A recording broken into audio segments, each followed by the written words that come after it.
अगला आपका क्वेश्चन है सी टुक मी टू हर एल्फिन ग्राट। ये आपके सिलेबस में नहीं है, काट दीजिए इसको, क्योंकि ये आपका लावेल्डेम सन्स मर्सी से आया था, इस वर्ष नहीं है। Whose passions not his masters are, ये आपको बिल्कुल करेक्टर ऑफ हैप्पी लाइफ से आया है, मोस्ट इंपॉर्टेंट है। उसके बाद जो है he gives his harness bell से शेक, तो ये भी आपके सिलेबस में इस वर्ष नहीं है, क्योंकि ये स्टॉपिंग बाय वुड्स से आया है। क्लियर, आगे बढ़ते हैं। True beauty element on his planet, तीनों मोस्ट इंपॉर्टेंट आपकी सेंट्रल आइडिया हैं, इसको जरूर याद कर लीजिएगा। तीन देखिए फिगर ऑफ स्पीच में करना। चलिए सेक्शन बी पे आते हैं।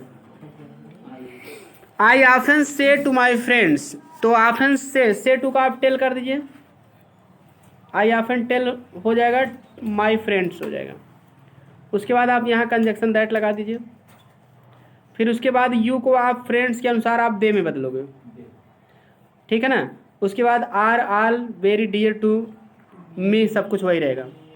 इतना ध्यान देना, आर को ओवर में नहीं बदला जाएगा, क्योंकि ऑफेंस से प्रेजेंट इनफिनिट टेंस में है। क्लियर, तो इसलिए आर का आर ही रहेगा, आल वेरी डियर टू मी का भी मी ही रहेगा, क्योंकि मी फर्स्ट पर्सन है। सब्जेक्ट के अनुसार बदलोगे आई के अनुसार तो भी घूम के वही आएगा। क्लियर, तो इसलिए तरह से गलती इसमें लोग कर देते हैं, अनायास वर कर देंगे, मी का हिम वगैरह कर देंगे तो गलत हो जाएगा। क्लियर, दूसरा आई सेड टू हिम, तो आई आस्क्ड हिम हो जाएगा, क्योंकि वाक्य प्रश्नवाचक है। उसके बाद फर्स्ट टाइप के नाते इसमें ही हो, हिम के बाद जो है इफ़ हो जाएगा।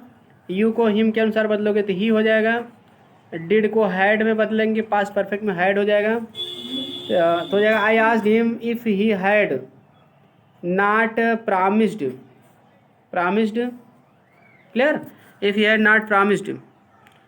उसके बाद टू कम का टू कम ही रहेगा।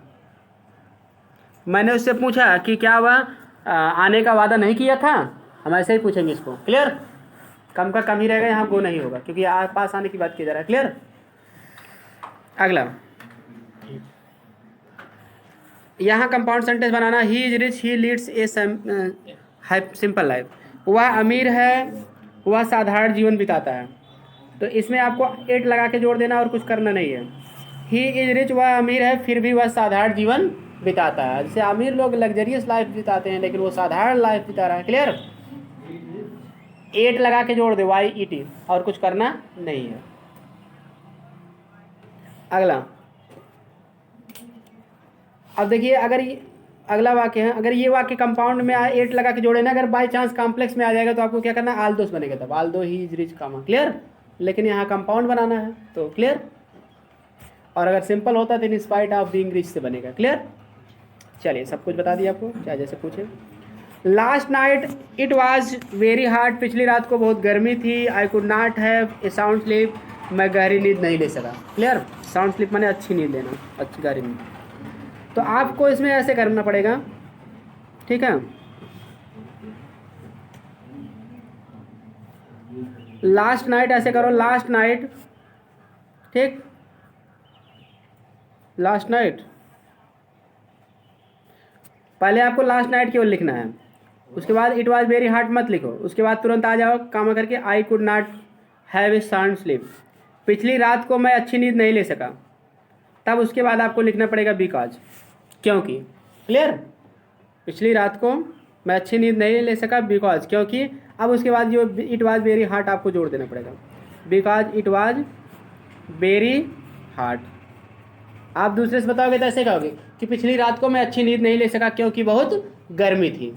क्लियर, बस आपका काम हो गया, आगे बढ़ते हैं। Ashoka is the greatest king in the history of India, तो पॉजिटिव सेंटेंस करो, नो से बनाओगे, no other king in the history of India, in the history of India. उसके बाद जो है was so great as Ashok, was so great as Ashok. Clear, no other पहले लिख लो। क्लियर, उसके बाद किंग से जोड़ते चले जाओ, king in the history of India, उसके बाद कह दो वाज, फिर एज ग्रेट एज अशोक। समझ में आ गया, आगे बढ़ते हैं। समर फॉलोज विंटर, ठीक है। समर मतलब होता है गर्मी, फॉलोज माने बाद में आती, विंटर माने विंटर। ऐसे करो इसको, पार्श्ववासन है। तो पहले विंटर करो, winter is clear followed, winter is followed by summer, बस हो गया। तो winter is followed by summer. चलिए आगे होते हैं। गर्मी जाड़े के बाद आती है, तो जाड़ा जो है गर्मी के बाद आता है। क्लियर। अगला, more you have more you covet. तो इसमें दोनों मोर के पहले आपको केवल दा लगा देना है, आपका वाक्य कंप्लीट हो जाएगा। क्योंकि द मोर यू हैव, जितना ज़्यादा तुम पाते हो, द मोर यू कविट, उतना ज़्यादा तुम इच्छा करते हो। क्लियर। तो यहाँ जैसे मोर अगर कंपैरेटिव डिग्री के एडवर्ब के रूप में आया है, घटते बढ़ते क्रम में घटोत्तरी या बढ़ोतरी बताना है, तो उसमें आपको दा लगाना पड़ता है उसके पहले। क्लियर। दा का अर्थ यहाँ होता है, पहले दा का अर्थ जितना होगा, दूसरे मोर के पहले जो दा आएगा उसका अर्थ उतना होगा। क्लियर, जितना उतना। ठीक। अगला, the gold is a precious metal. तो इसमें दा हटा दो, बात खत्म हो जाएगी। एक्सीलेंट में भी वाक्य दिया गया है। क्लियर। सोना एक कीमती धातु। सोना एक क्या है आपका मटेरियल नाउन है। मटेरियल नाउन का प्रयोग साधारण ढंग से करने पर इसके पहले दा नहीं लगता है। अगर इसी का आप विशेष अर्थ में करोगे, जैसे the gold of my ring, मेरी अंगूठी का सोना, तो वहाँ लग जाएगा। क्लियर। ऑफ के नाते लगेगा, नहीं तो नहीं। Mohan and Ram have lost his book. तो सीधी सी बात है, जब दो लोग हैं तो हिज नहीं लगेगा, अपना अंग्रेजी क्या लगेगा, देर लगेगा। क्लियर। प्रोनाउन की गलती थी। उसके बाद आस्क ही टू गो, इसमें क्या गलती है, सीधी सी बात है, आस्क जब वर्ब है तो उसके बाद हमेशा ऑब्जेक्ट आएगा, ही का हिम करना पड़ेगा। क्लियर। अगला है waters of the Ganga and Yamuna are said to be different in colour. तो सीधी सी बात है, वाटर में यस नहीं जुड़ेगा, क्योंकि वाटर का मतलब यस जोड़ देते हैं ना, तो वाटर्स माने परेशानियां हो जाता है, उसका अर्थ चेंज हो जाता है। वाटर जल का बहुवचन नहीं बनाया जाएगा सिंटैक्स के रूल के अनुसार। वाटर में मत लगाओ, क्योंकि जल का अर्थ लेना है। और उसके बाद आर नहीं लगाओगे, यहाँ इज लगाओगे।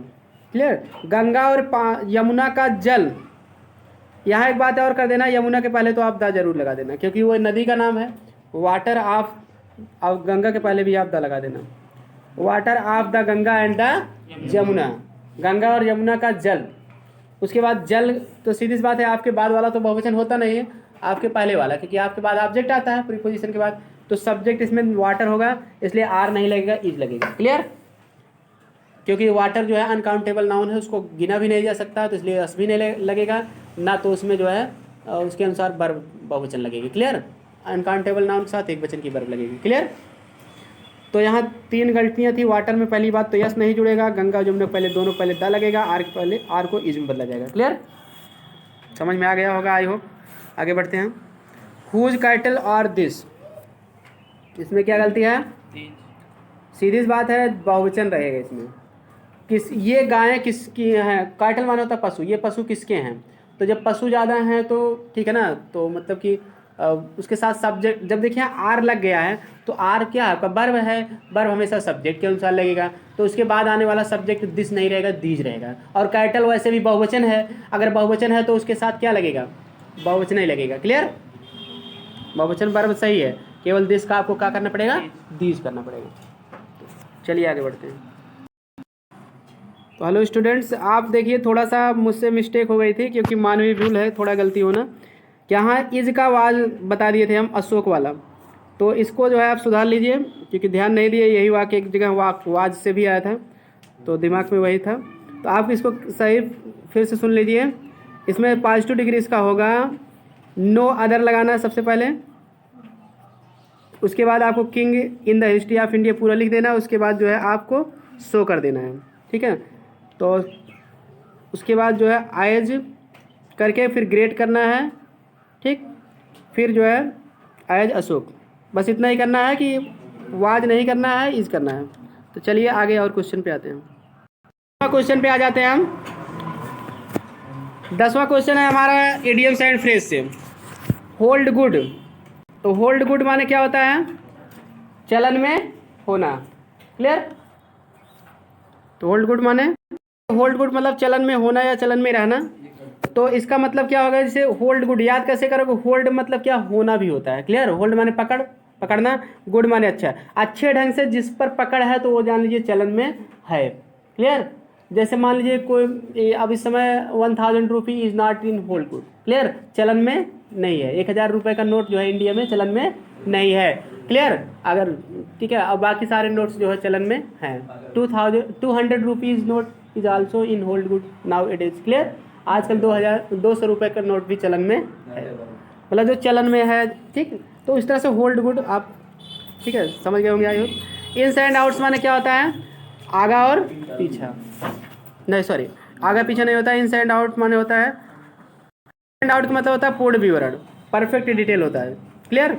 तो इन्स एंड आउट का मतलब पूर्ण विवरण याद कैसे होगा उसको देखो, क्लियर। तो आगे पीछे नहीं होगा तो ठीक है ना, वो तो प्रास एंड कांस माने होता है आगे पीछे, क्लियर। तो इन्स एंड आउट मतलब परफेक्ट डिटेल पूर्ण विवरण याद कैसे होगा, इन माने अंदर, आउट माने बाहर, मतलब आप किसी चीज़ के बारे में अंदर से भी जानते हो उसके बारे में बात, और बाहर से भी जानते हो, अंदर और बाहर हर चीज़ को जानते हो, अंदर की बात भी जानते हो बाहर की बात भी, यानी कि आप पूर्ण विवरण जानते हो। कहते हैं मैं तुम्हारे अंदर की भी क्या है उसको भी जानता हूँ, तुम्हारे बाहर क्या है उससे भी जानता हूँ, मतलब तुम्हारे बारे में परफेक्ट डिटेल पूर्ण विवरण जानता हूँ। तो इस तरह से आप इसको याद करोगे, क्लियर। जैसे बता रहे हैं वैसे मुहावरे याद करोगे, आराम से याद हो, नहीं तो आप बहुत भूलोगे, परेशान हो जाओगे। टाल टाक माने क्या होता है, सेखी बघारना।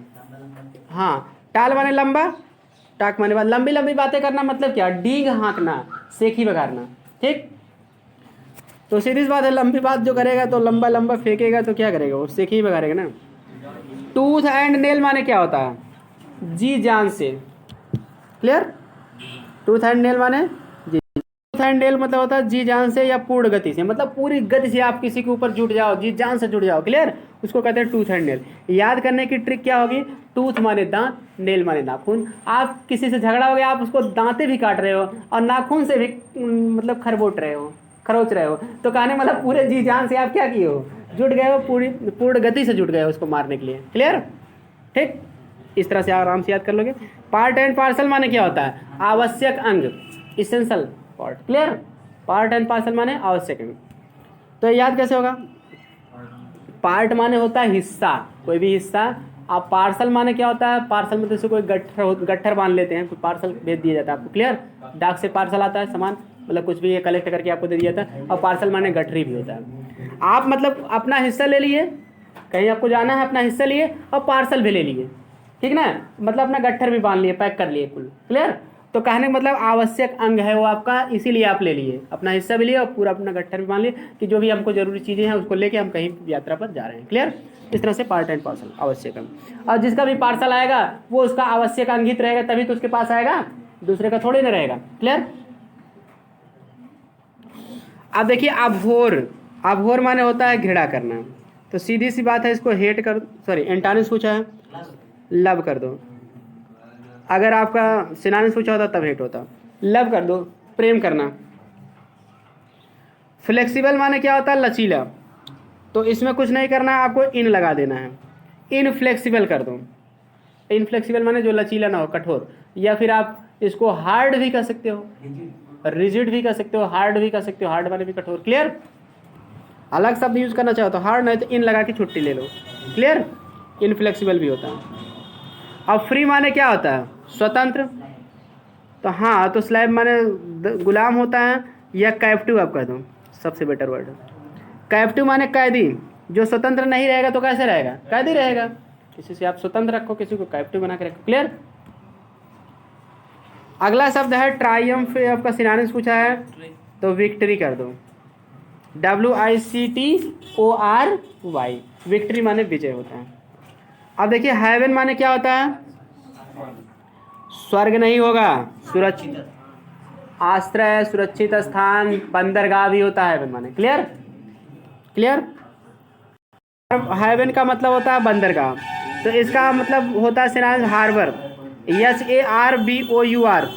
हार्बर माने बंदरगाह, पोर्ट माने भी होता है PORT, क्लियर। या harbour HARBOUR, port PORT, port माने बंदरगाह होता है, वो कैप्टन माई कैप्टन में आया, ठीक है।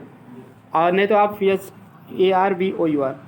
म्यूचुअल माने होता है पारस्परिक, तो इसका हो जाएगा रिसिप्रोकल। रिसिप्रोकल प्रोनाउन आप पढ़े हो ना, परस्परवाचक सर्वनाम, तो परस्परवाचक और पारस्परिक दोनों होता है रिसिप्रोकल माने। RECI रिसी, PROCAL रिसिप्रोकल, पारस्परिक हो गया। क्लियर। देखिए वन वर्ड सब्स्टिट्यूशन में आया है that which can not be conquered, जिसे जीता ना जा सके उसको एक शब्द में क्या कहते हैं? इनविंसिबल कहते हैं। INVINCIBLE, इनविंसिबल माने होता है अजेय। दूसरा living at the same time, एक ही समय में जो रह रहे हैं उनको क्या कहते हैं? Contemporary, CONTEMPORARY, contemporary, contemporary. Clear. समकालीन। अगला शब्द है a selfish person who always talks things of himself, एक स्वार्थी आदमी जो हमेशा स्वयं के बारे में बात करता है, सोचता है, स्वयं के बारे में सोचता है, उसको हम कहते हैं ईगोटिस्ट। EGOTIST, ईगोटिस्ट माने होता है स्वार्थी आदमी। क्लियर, जो हमेशा स्वयं के बारे में सोचे। क्लियर, जिसके अंदर ईगो हो कि जो है हम ही है। क्लियर। आगे जो है अगला शब्द है आपका, दो शब्द है यहाँ होमोफोन्स में दिया है, CITE। इस साइट माने क्या होगा? उदाहरण देना। वेरी गुड, उदाहरण देना। दूसरा साइट माने क्या होगा? स्थान होगा। क्लियर। ठीक, आइए इसी वीडियो में हम इसका ट्रांसलेशन भी देख लेते हैं। महाराणा रणजीत सिंह के यहाँ खुशहाल सिंह नामक नौकर था। एक बात हम आपको ये भी बता दे रहे हैं, ये ट्रांसलेशन इंपॉर्टेंट है क्योंकि 2010 में भी पूछा गया था और 15 में भी आपके पूछा गया है, 2 बार रिपीट किया गया है, तो आने को आ भी सकता है। चलिए देखते हैं। तो महाराणा रणजीत सिंह के यहाँ खुशहाल सिंह नामक नौकर था। यही ट्रांसलेशन हल्का फुल्का चेंज करके भी, कभी स्टोरी हल्का चेंज करके पूछते हैं, आगे भी आया। ठीक ना, तो इसलिए आप इसको जानते रहोगे तो हेल्प होगी। तो महाराणा रणजीत सिंह के यहाँ खुशहाल सिंह नाम का एक नौकर था। क्लियर। तो लिख दो Maharana Ranjit Singh had, Maharana Ranjit Singh had a servant named Khushal Singh. Named करके खुशहाल का खुशहाल ही लिख दो। Clear, named Khushal Singh. देखिए फिर सुन लो, Maharana Ranjit Singh had a servant named Khushal Singh. Clear, जिसका नाम खुशहाल सिंह था, यानी खुशहाल सिंह नाम का। Clear. Maharana Ranjit Singh had a servant comma करके नेम्ड खुशहाल सिंह। क्लियर, कामा कर देना नेम्ड पहले थोड़ा, नेम्ड खुशहाल सिंह। वह महाराज का अंगरक्षक था, तो ही वाज बॉडीगार्ड ऑफ, महाराज का महाराज ही लिख दो या द किंग भी लिख सकते हो। He was the bodyguard of the Maharaj. Lord नहीं लिखो या तो महाराज लिखो। MAHARAJA, महाराज की स्पेलिंग बताया, MAHARAJA रहेगा। महाराज आ रहा है साउंड, तो इसलिए ए लगा देंगे। महाराज लिख दो या तो किंग भी लिख सकते हो, कोई दिक्कत नहीं। अब देखिए बॉडीगार्ड की स्पेलिंग BODYGUARD रहेगा। ठीक है ना, GAUR नहीं, BODYGUARD। क्लियर। अगला, वह जाति का ब्राह्मण था, तो हो जाएगा ही वाज ब्राह्मण बाय कास्ट। ब्राह्मण की स्पेलिंग BRAHMIN, ब्राह्मण माने होता है ब्राह्मण। Clear, BRAHMIN। He was a ब्राह्मण बाय कास्ट, BY रहेगा बाय, CASTE कास्ट, CASTE रहेगा कास्ट में। ही वाज ए ब्राह्मण बाय कास्ट, ब्राह्मण का मतलब ब्राह्मण। क्लियर, लिखा जाएगा BRAHMIN बाय कास्ट। उसने सबसे पहले लाहौर में 5 रुपये मासिक पर नौकरी की। Clear. He first of all कह दो या फर्स्ट ऑफ ऑल, ही भी ऐसे भी कह सकते हो। फर्स्ट ऑफ ऑल कह दो या फर्स्ट ऑफ ऑल कामा ही, दोनों सही है। Clear.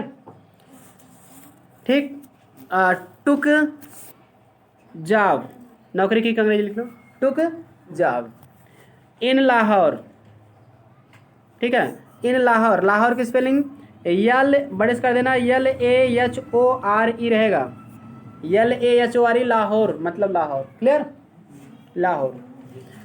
He took he first of all took job in Lahore at 5 rupee per month, eight 5 rupee per month, 5 rupee per month. अगला, धीरे धीरे उसने उन्नति की, तो धीरे धीरे कहेंगे जी by and by, by and by माना होता है धीरे धीरे, बी वाई फिर एंड फिर by, by and by comma he progressed, progress माने उन्नत की, या मेड प्रोग्रेस भी कर सकते हो, ही प्रोग्रेस्ड या मेड प्रोग्रेस भी कर सकते हो। और महाराज के महल में अंगरक्षक के रूप में काम करने लगा। एंड बिगन टू वर्क,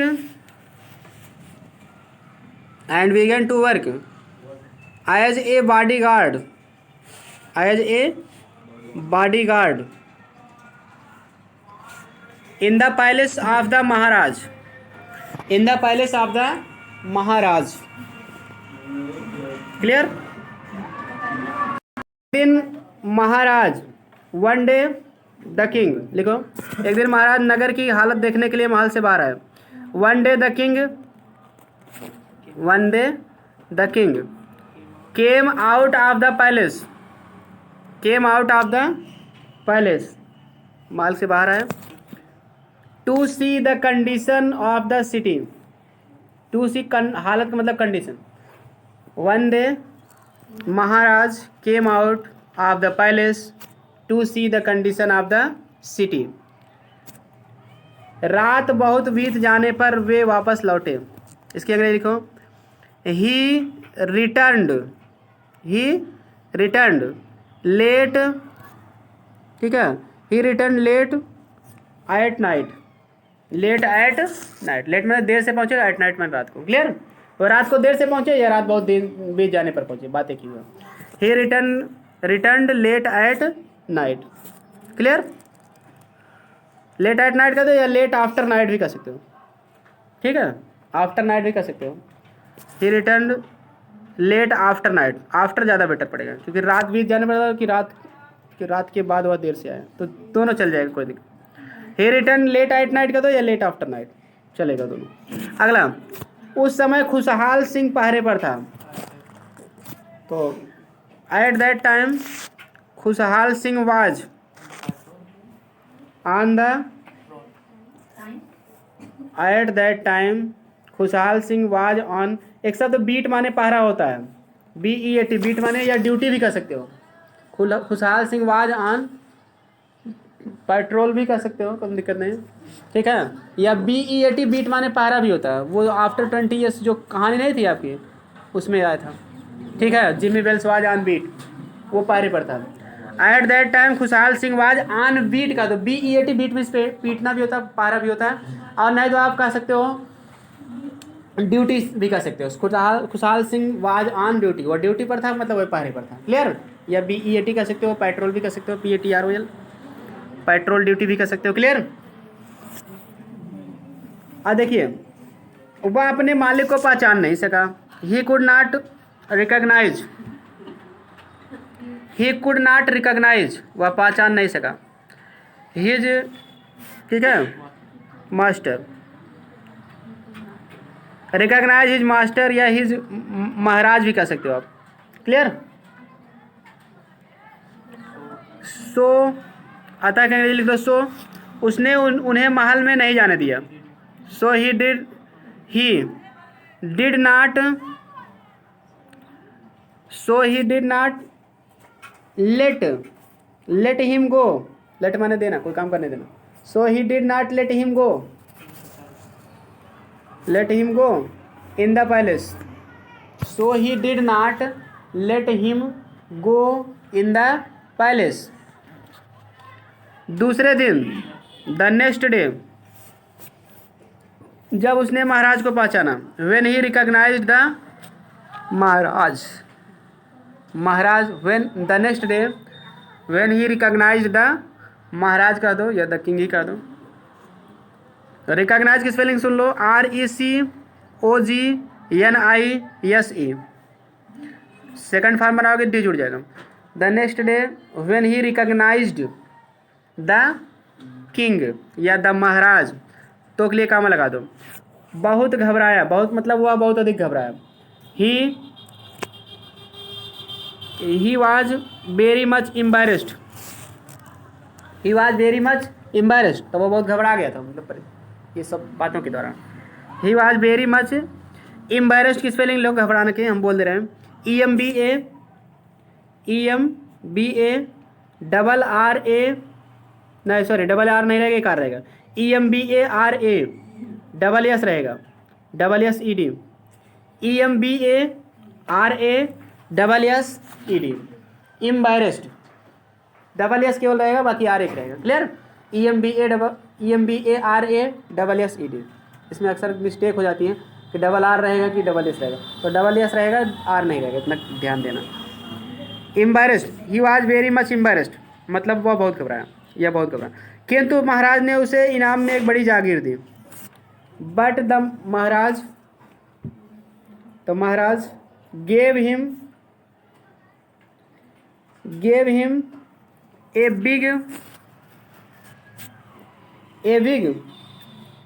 अब देखिए जागीर की 2-3 अंग्रेजी होती है, हम बता रहे हैं। स्टेट माने संपत्ति या जागीर, स्टेट राज्य वाले पहले ई लगा दो, ESTATE, स्टेट भी होता है। और एक शब्द है फीफ माने भी होता है जागीर, FIEF। और एक शब्द है मैनर, MANOR। ये 3 शब्द है जागीर की, चाहे जो लगा दो सब सही है। लगाओ ESTATE, स्टेट, राज्य वाला नहीं, राज्य के पहले ई लगा दो।